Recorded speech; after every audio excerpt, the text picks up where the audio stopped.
WNST, Towson, Baltimore, and Baltimore Positive. I've got the orange sky in the sky for Don Mohler. This is the Recon, all of our WNST programming, and a big appreciation to our newest sponsor, Wise Markets. So we're going to be eating better. We're going to save money. We're going to be talking about nutrition and talking about rewards. And for the first time in my life, I'm going to do this next week, is sign up, because my wife's not here, and order groceries online with Wise to Go. So we're going to be doing some new things. Also going to be crab cake eating with our friends at Fadley's. Want to give a shout out and a get well soon to Damie. Throw massive, massive love down to our friends at Lexington Market via Catonsville to get her better. Also our friends at State Fair. I'm going to be crab cake eating there. I don't know if El Guapo has any crab on the menu. Maybe there's some sort of crab flauta or something that Evan is working on across the street. We'll work on that. And I'm also going to be getting out with Pete, with Nick, and with everybody on the east side, where I once celebrated my Dundalk Hall of Fame celebration at Costas, or as Ted Venetoulas said the other day, and I don't speak Greek. I think he calls it Kostas. So I want to make sure I'm pronouncing it properly. Don Mohler, how are you? This is the Recon. This is the one time a week we stretch it out. You sort of rail against the Republicans once a week, and I sort of, sit back and throw my hands up in the air and try to fix Baltimore. I want to say something for the Recon this week, Don, and I just want to throw this out, all right? And I mean this from the bottom of my heart, and I know where I am, right? It's March, Maryland, and opening day. I have spent an appreciable amount of time the last 3 weeks, the month of March, walking the streets of Baltimore, okay? Like literally walking a lot because my hips have been hurting me. Been seeing Dr. Steve at Elliott Chiropractic. I mean this. The city is getting better, Don. I literally mean this. I'm pronouncing this today, end of March. The city is getting cleaner. The city is getting more wonderful. I believe that. I've really enjoyed my time in the city this month. So there. Nestor, I think you've picked up on something. I think there's no doubt. And again, small sample size, right? But you know how I tell?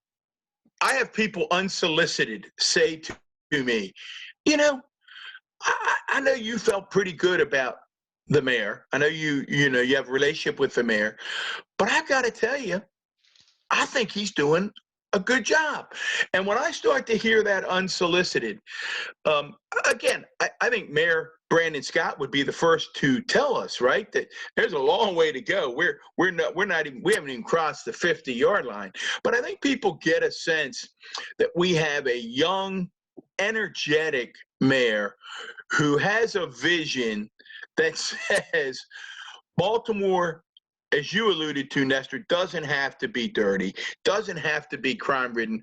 People who've listened, we've talked over and over and over again about its assets, starting with its healthcare system and its higher education institutions. And when you've got, the University of Maryland and Johns Hopkins and Mercy, and we can go down the list, you've got that kind of world-class healthcare, and then you've got a mayor who believes the city can be better. And then you and I talked last week. If people, did we have a week last week on Baltimore Positive or not?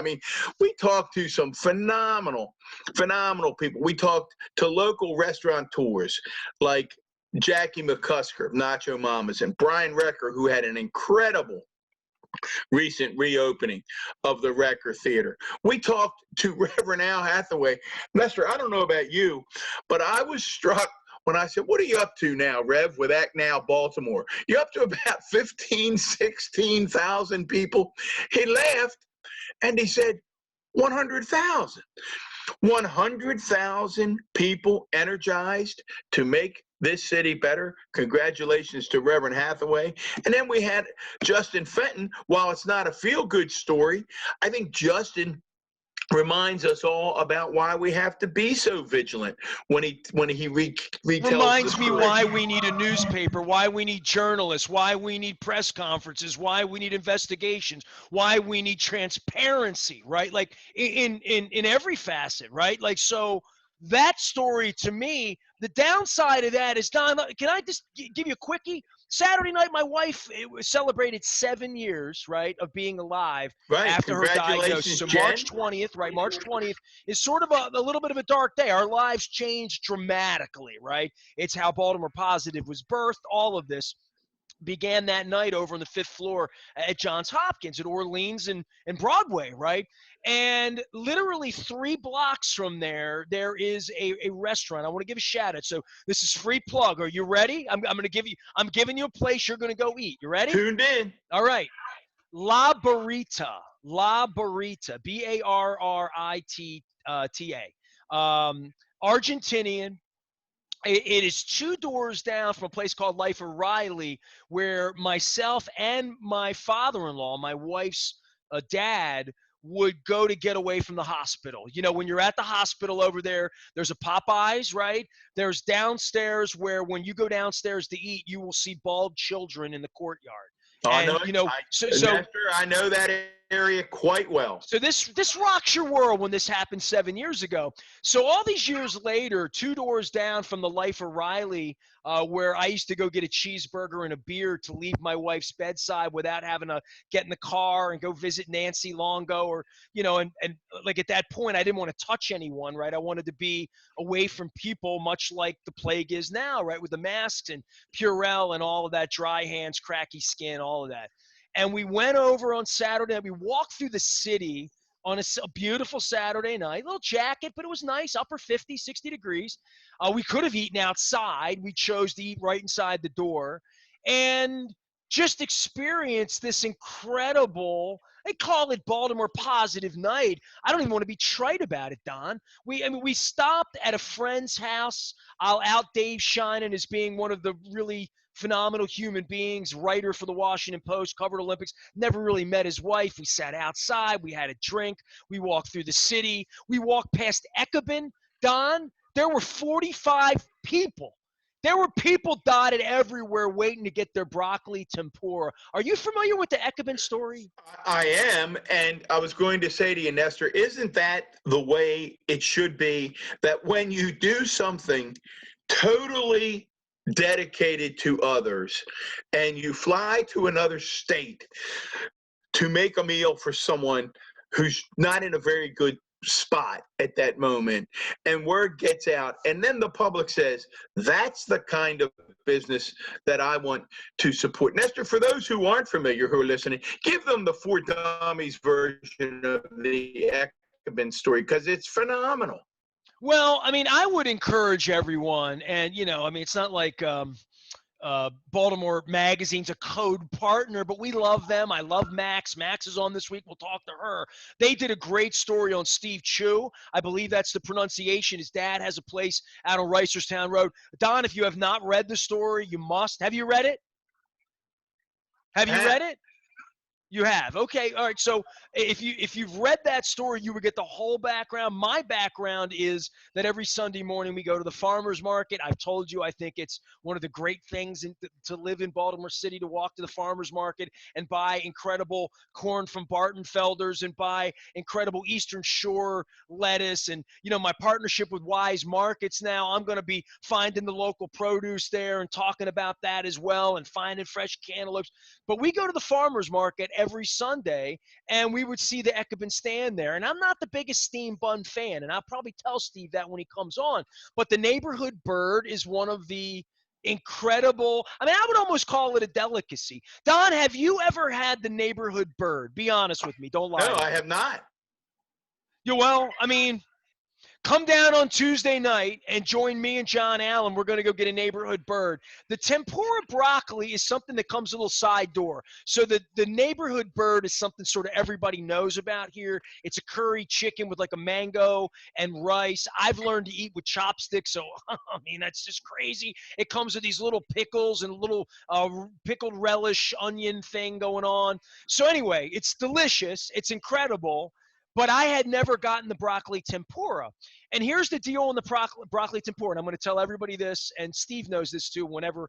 And by the way, Steve, I'm looking for you. If anybody knows Steve, I need Steve on the show. So here's the deal, Don. About 5 months ago, I love broccoli and I love tempura. One of my real disappointments about my Tokyo trip 15 months ago is the last day I waited like an idiot. There was a place I wanted to go, world famous Tokyo tempura place. I should have made a reservation. I didn't make a reservation.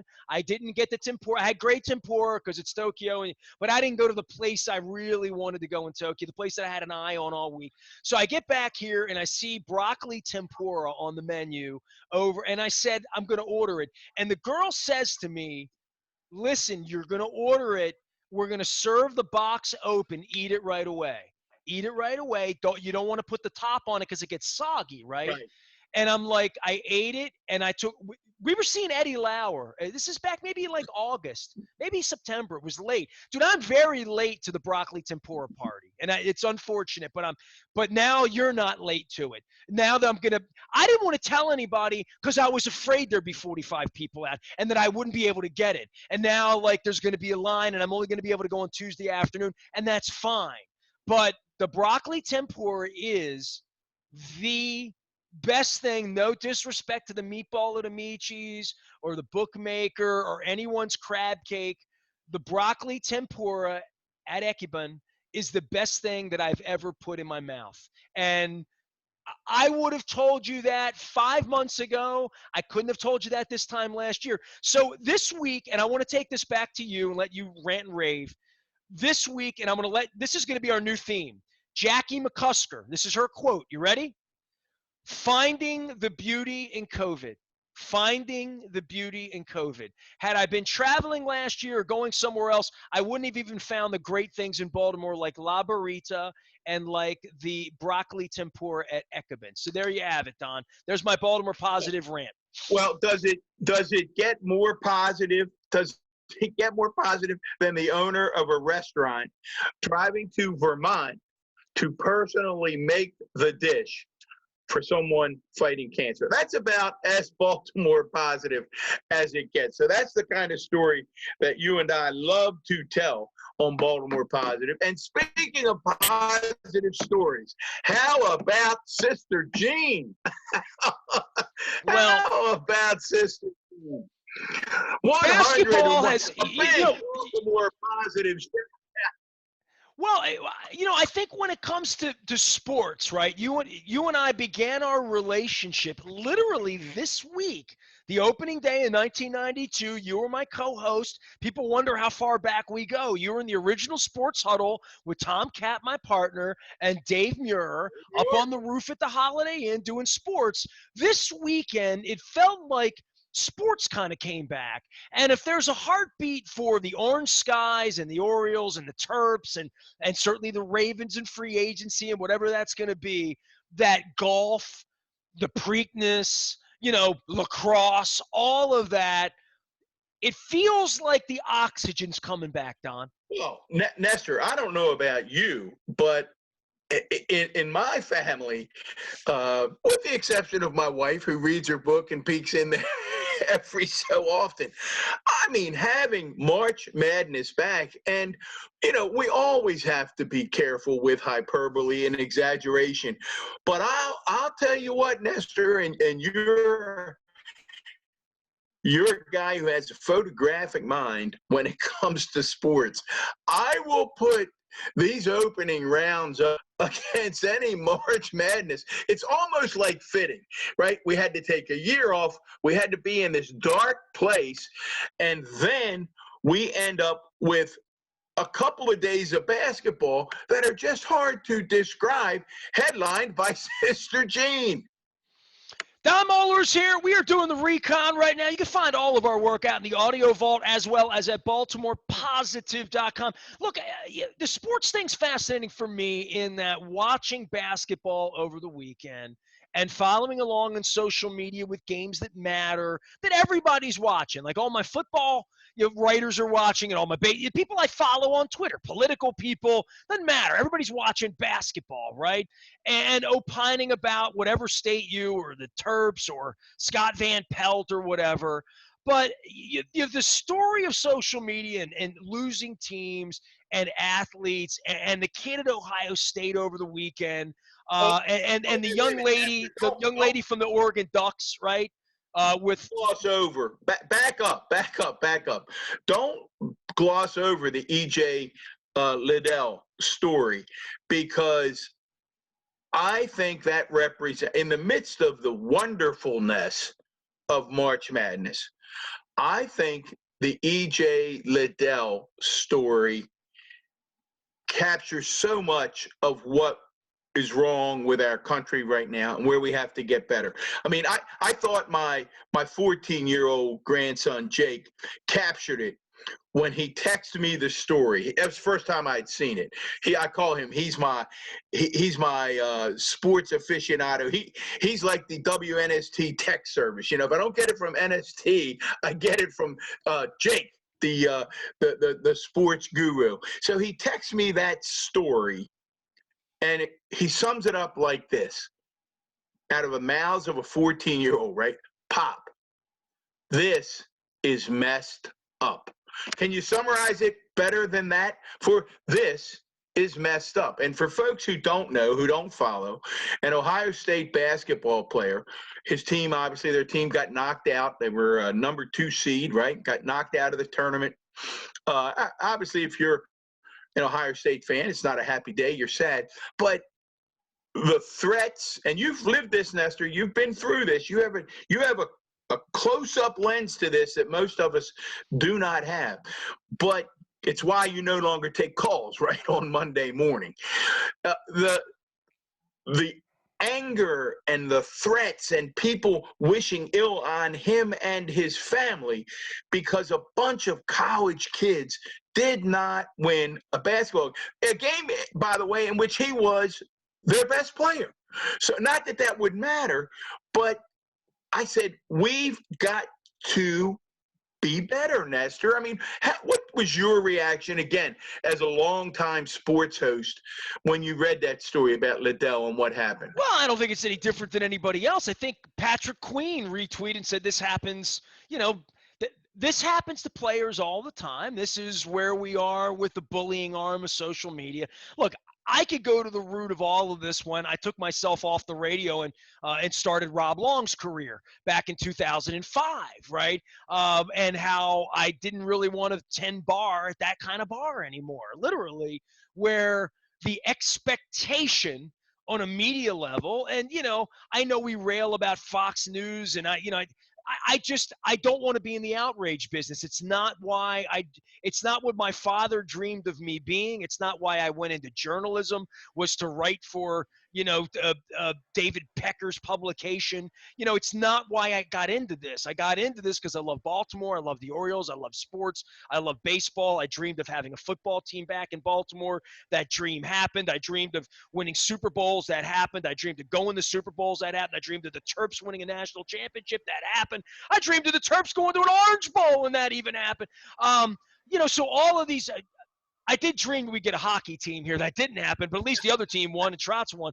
But, so all my sports, fantasies kind of have come true. But for your grandkids, this, that hasn't happened. They didn't have 1983 or 1966. They didn't lose their dog at Friendship Airport back in 58 and 59 with Johnny Unitas and Art Donovan and Lenny Moore and Jim Parker and all that. So, for sports to carry on, and for the Orioles and for the Ravens, the city needs to be uplifted by all of it. And I do think there's a thread.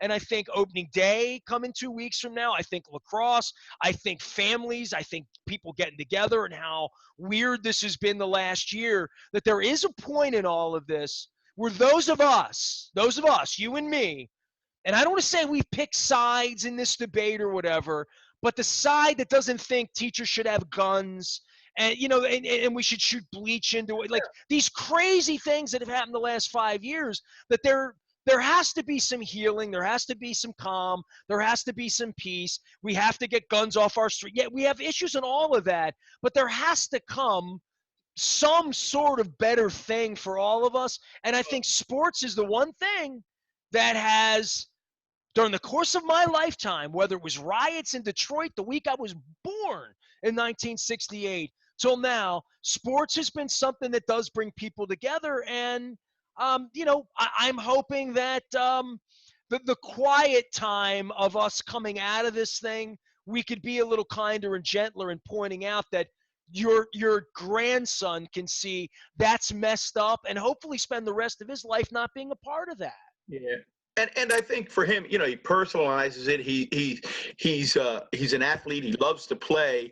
And I think he's saying, man, these guys are giving it their best, Pop. They're trying. And then at the same time, and you're right. Boy, I love the way you summarized that there's got to be some light at the end of the tunnel. I'm actually getting ready to write about that later today, because the other thing that struck me, and again, you're right, we don't want to be in the outrage business, but I have to tell you, when I saw the article, and I knew how Linda was going to react, and I bet I know how Jen reacted, and I know how my Jennifer and Sandra reacted. When I saw the article of the disparate treatment between the men's NCAA team and the women's NCAA team, and I saw the men's weight room, and I saw the women's weight room, in my mind, I'm going, are you kidding me? I mean, I want to be, what one of my things is, Nestor, I want to know who's in the room. And then as a reporter, you had to love it when the NCAA's first reaction is, well, we apologize, but we didn't have enough room to give the women a similar weight room. And then, of course, one of the players takes a cell phone and shows this massive ballroom empty, and you're going, what? Why make it? Why not just say, which they eventually did, we screwed up? But when I see the men have a buffet luncheon and the women get a boxed lunch, I mean, I wouldn't want to be around Jennifer Aparicio when she read that story, or Linda Mohler. I mean, Linda Mohler just, her head exploded. Yeah, and I would think the parent of any daughter's head would explode at that point, especially, this is pretty well funded, right? You know what I'm saying? Like, yeah, and safety is an important issue and all that, but if these kids are going to live there for a month and they're athletes, I did like that, they made it all nice and made it all right, but I would think the girl with the Oregon Duck and the Nike swoosh, going on up here, and Uncle Kevin Plank and whoever else is, running it all, that would be, that they would have it thought out a little better than that, right? You would have thought this through. I couldn't agree, but in your spirit of positiveness, as we look to sort of wind down this edition of the Recon, the good news stories. How good a news story, and every year these come out. And by the way, another shout out. I know you follow him, and he's a regular guest. He's a good friend of ours, John Feinstein. If people aren't following Feinstein during March Madness on Twitter, I mean, you're missing out, because his it's a little bit of a history lesson, right? The whole way. My goodness. And he's so, again, I don't want to criticize some of the announcers, but some of the stuff that comes out, and I'm sure Feinstein's sitting at home down there in his house saying, really, I'm here and they're doing that. So get on and watch Feinstein. But what a great story. How great a story is Buddy Buckets, right? Buddy Boeheim. I mean, this kid, Nestor, when he pulled up yesterday and hit that jumper from the March Madness sign, which looked like he was shooting a 5-footer, I just thought, I'm way old, way too old, right? Much older than you or anybody else. You probably don't even remember Rick Barry. You probably weren't I remember Rick Barry. He's my favorite basketball player in 1974. I fell in love with the Golden State Warriors jerseys. Rick Barry, how old were you? Dude, he pitched underhand. I was 6 years old. I was 5 years old, man. I was watching the Big E and Wes, and come on, man. Well, I think this kid, Boeheim's kid, is as close to a pure shooter. I was trying to. Well, it was like Pistol Pete back then, right there. Rick Barry could shoot the best. Obviously, people will say Larry Bird. Bird was outrageously good. Now, famously in the Capital One commercials, which again, Nestor, talking about I don't know what it is about those commercials. I can watch them every time, and You just like that they outed Indianapolis and Annapolis. You like that there's a Maryland angle now. That's Why all. do I laugh? I mean, I laugh out loud every time. That's one thing about March Madness. I think it's taken over the Super Bowl between Spike and those guys and Magic and the whole team there, Samuel L. Jackson, and then you got Leslie Jones. I mean, the commercials are making me laugh. It's really, really good stuff. A lot of brackets blown up, right, buddy? I assume you just threw yours in the trash. Yeah, I mean, I was out, MOI, Maryland office in tears. They're helping me redo my studio. And I went out with the mask and did the whole thing. And I ran into some folks there from this company, ASI, is providing this desk that's going to move. I'm going to be able to stand. It's going to help my hips. And this chair that I'm like leaning back in now and having a good time with. So, we were talking some hoops. And I said, look, man, if there's ever a year for the Big Ten, and this is the Big Ten, and if Illinois is really, I gave Illinois. So, and Illinois goes away before, I had dinner on Saturday night or whatever. And I'm like, all right, I'm out. I mean, I have never, ever done well on the brackets. I mean, I took Xavier every year till I, didn't. And I took Creighton every year till I didn't. And, years when Gonzaga was supposed to be something. I'm never right on the brackets ever. And I saw somebody tweeted, I was at Wise Markets the other day. I came out. I remember it was like Bob Ryan tweeted something about knowing more about basketball and knowing nothing at all, and his brackets being worthless and whatever. And I remember the year that I had a client bring a capuchin monkey into the studio. Do you remember this, Don? I think vaguely I do. And I got pictures. The monkey made good picks, right? The monkey picked Boston College, as I remember it. I did not. The monkey beat me. Literally, the monkey beat me that weekend. Right. And I was – it was one of the more frightening things I've ever done, have a monkey in a studio. I mean, it literally – like they told me that the monkey would scare – that this was not like Curious George. You know what I mean? This was not like a cartoon. This was a real monkey. And – the kind of monkey that would throw feces at you. You know what I mean? Like that kind of monkey. So I don't remember it, but I did think about it over the weekend when other people's pools were blowing up. I'm like, oh, you think that's bad? I once had a monkey beat me in the studio, and it's true. And there's pictures of it. So there. Of the many things that I don't do well, bracketology is right near the top. Because right now I would tell you that having watched Baylor over the weekend and watch Baylor's guard. And again, I know Gonzaga's the popular pick right now, but I'll tell you, Nestor, when those Baylor guards, for people who watch and know anything about basketball, the way they extend the pressure and come out and deny the ball, it's going to take a very, very good team to beat them. Big Ten and ACC have not had a good tournament, have they? I called it a little bit of a stumble. Hey, man, I found the pictures on my Facebook here. There's the monkey. There's a little Barry. You see there? With his Oriole hat on, right? So this is back in the day, and we literally this monkey. This is the monkey handler here. You can see Casey Willett, who used to cover the Ravens for us. This is the monkey pulling the picks out of the box, Don. So, as I've said, did I ever tell you about the time a monkey beat me making picks? That's true. So there you have it. Only in the era of, WNST TV and Baltimore Positive can we show those kinds of memories. We kept it all positive today. I think we wrap it up. You mentioned the O's. We'll be back at the yard pretty soon. And I saw on MLB today, who'd have thunk it? The Royals are now ranked the 5th best farm system in Major League Baseball. Are they up to 0.1? Is any Fangraphs or no? Fifth best farm system. Matt Harvey looks like it's 2010. Ryan Mountcastle was only the 5th highest prospect in the organization. Mike Elias, light is at the end of the tunnel. We're going to win Nestor back, Mike Elias. Give him his press pass so we can get this show started. Oh, geez. Now you're going to get on the give Nestor the press pass back. Well, that would be, that would be a great That would start. be a Yeah. good start. Offering my press credential back would be, uh, I guess a olive branch is That what would we be would a say, good way right? to start Biblically. be a good way to start breaking bread. I think the Well, world of Mike Elias. I think it would be time to shoot that little press pass across the hall. I got a question for this serious question. Do you have opening day tickets? I mean, are you going, or are I you don't set up?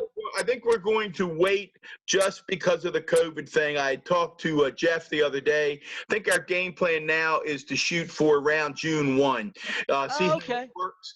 See how it works a little bit with everybody at the stadium.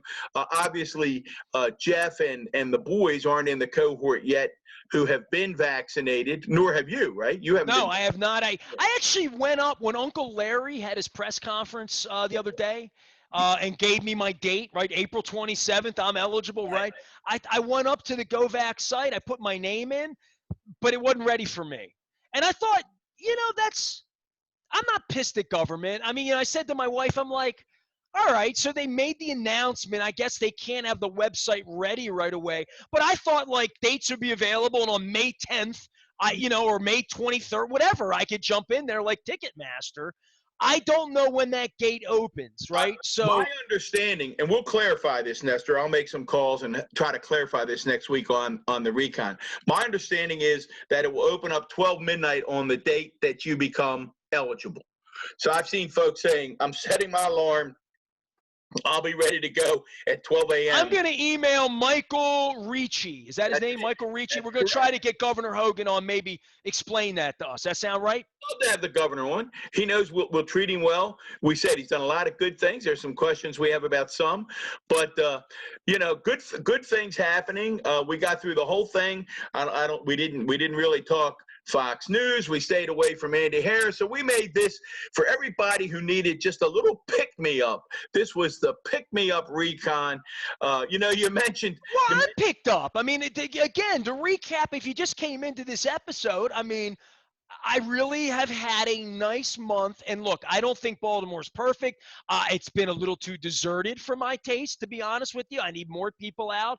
But I do feel like walking around the city right now on a 2-3 nights a week kind of basis, whenever it's above 50 degrees, right? That's kind of the rule during the thawing out period, that I've gone out and tried to spend $20 here, $30 here, just try to buy a meatball, try to buy a taco, try to buy something, right? And stimulate a little bit, and also walk around and get healthy, right? But feel the city a little bit, and I feel it getting better. So I just want to report that one more time. I feel it getting better.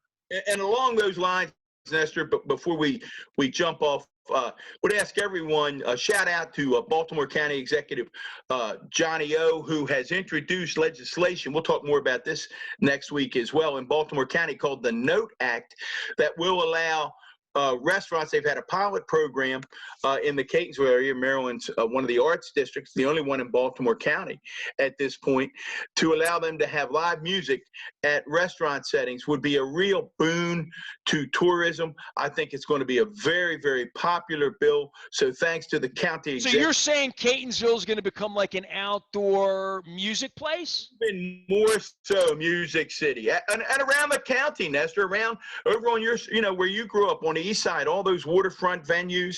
I'm moving to Catonsville. That's it. It's over. There goes your property value if you move me out there. Tell Mohler and Gary Realty. Move me anywhere near Frederick Road.